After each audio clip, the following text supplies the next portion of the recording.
Welcome to your deep dive into the future of jobs. It is fascinating to see how this landscape is evolving, isn't it? The sheer scale of these reports is impressive, too. Hundreds of major companies representing over 11 million employees. Right. Talk about a global snapshot. So where do we even start? We've got reports spanning almost a decade of massive change in the workplace. Well, a good place to start might be those wait, what moments you mentioned. What jumped out at you from these reports? Honestly, the thing that got me was the stat from the 2016 report.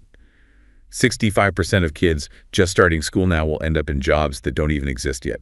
That just blows my mind. What kind of jobs are they going to be?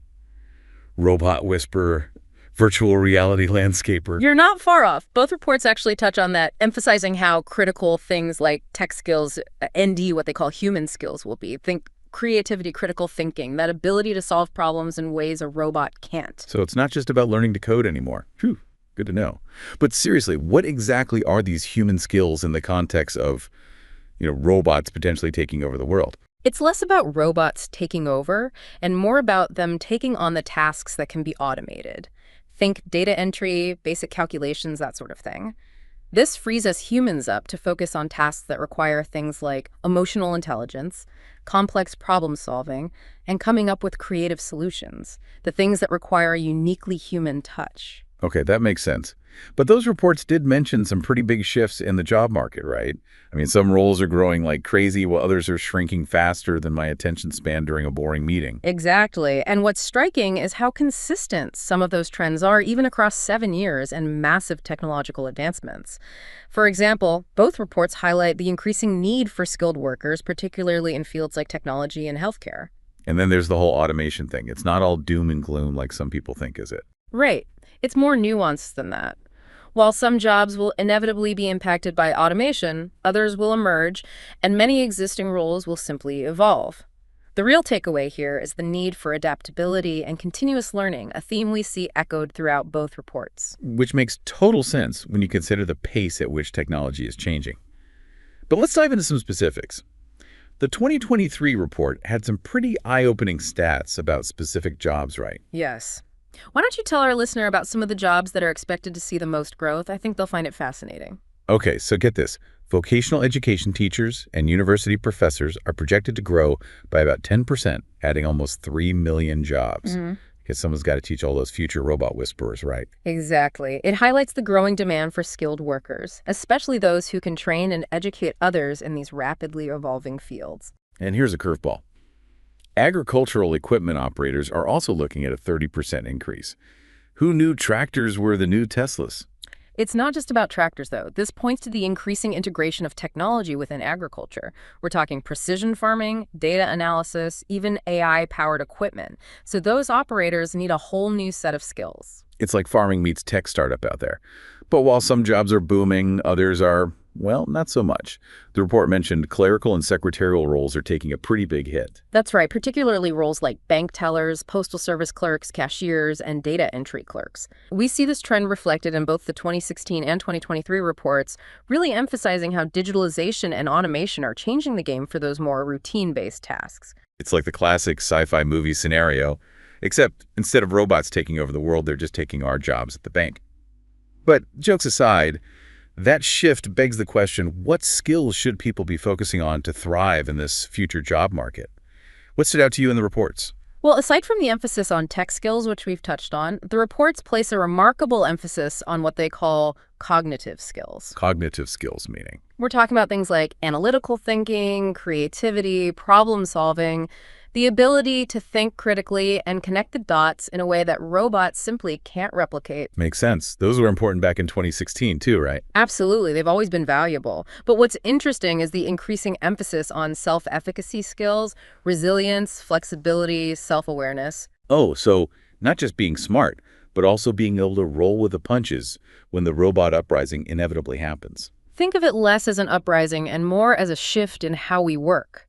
In a constantly changing work environment, those who can adapt, learn from setbacks, and manage their own emotions and motivations effectively will be the ones who thrive. Resilience. The ability to bounce back from a robot stealing your job. Got it. But on a serious note, how can people actually prepare for these changes? The reports mentioned some strategies companies are using, right? Yes, and this is where things get really interesting. Both reports emphasize investing in learning and training. We're talking upskilling and reskilling, both for individuals and within organizations. So it's on both employers and employees to adapt and keep learning. And it sounds like on-the-job training and coaching are becoming increasingly important too. Absolutely. It's not just about formal education anymore.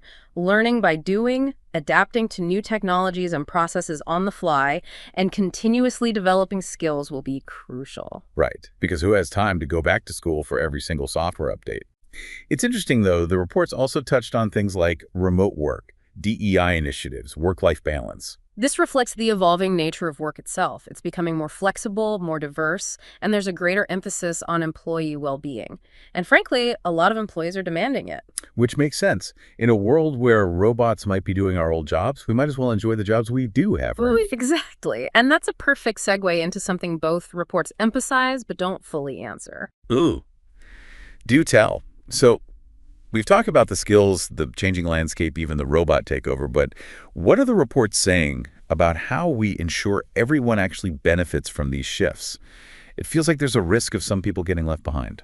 It's a valid concern, and thankfully one that both reports address, at least in part. They both emphasize the need for collaboration between businesses, governments, and educational institutions. It can't just be on individuals to figure this out. Right. Because if we're talking about preparing for jobs that don't even exist yet, it's going to take a village or at least a really well-connected task force. What did the report suggest those collaborations might look like? Well, the 2016 report was particularly vocal about the need for what it called a true 21st century curriculum. It argued that education needs a serious overhaul to keep pace with the skills needed in this new world of work. And considering that report was talking about kids just entering school, that feels incredibly prescient now. What about the 2023 report? Did it echo that sentiment? Absolutely. It highlighted the potential of public-private partnerships, especially when it comes to funding and providing those crucial training programs. Think apprenticeships, boot camps, online courses, those kinds of things. So less about relying solely on traditional education and more about creating a system where learning is continuous and accessible throughout your career. Precisely. And where businesses have a stake in investing in their employees' development. The 2023 report even suggested that governments could incentivize companies to do more of this, which I found really interesting. It makes you wonder if we're headed toward a future where your education isn't something you just finish, but rather something you're constantly building on and adapting. And that actually brings us to another fascinating takeaway from both reports, how the very nature of work is changing. You're talking about the rise of remote work, the focus on work-life balance, all those things that were once considered perks, but are now becoming expectations. Exactly. The 2016 report used the term agile to describe how organizations need to rethink the way they manage people and projects. It acknowledged that work is what people do, not where they do it, which in retrospect feels almost prophetic given the explosion of remote work in recent years. It's true, the traditional 9-to-5 office job feels like a relic of the past for many industries now. And both reports touched on how this new landscape requires a different approach to things like diversity, equity, and inclusion, right? Yes.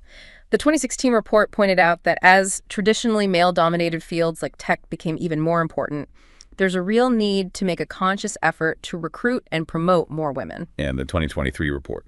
It focused on the practical implementation of DEI initiatives, things like comprehensive training for managers, setting measurable DEI goals, and ensuring inclusion and accessibility, whether your team is working side by side or scattered across time zones. So it's not just about saying we value diversity, but actually creating a workplace culture that reflects that commitment. Exactly. And this goes back to what we were discussing earlier about those human skills. In a world of increasing automation and remote work, things like empathy, communication, and collaboration become even more vital. It's like the human element is becoming even more important even as technology advances. It's not a replacement, but rather a rebalancing act. A very insightful way to put it. And it's a good reminder that while these reports provide valuable insights and data points, they don't have all the answers. The future of work isn't predetermined. It's something we're all actively shaping through the choices we make, the skills we develop, and the conversations we have. Which, if you think about it, is pretty empowering.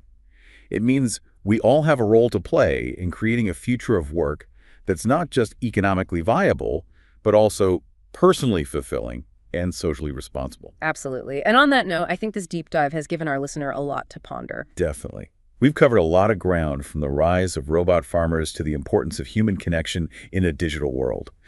It's clear that the future of work is full of possibilities, both exciting and maybe a little daunting. The key takeaway: be adaptable, be curious, and never stop learning. Because the most valuable skill you can have in a rapidly changing world is the ability to adapt and learn right alongside it. Thanks for joining us on this deep dive into the future of work.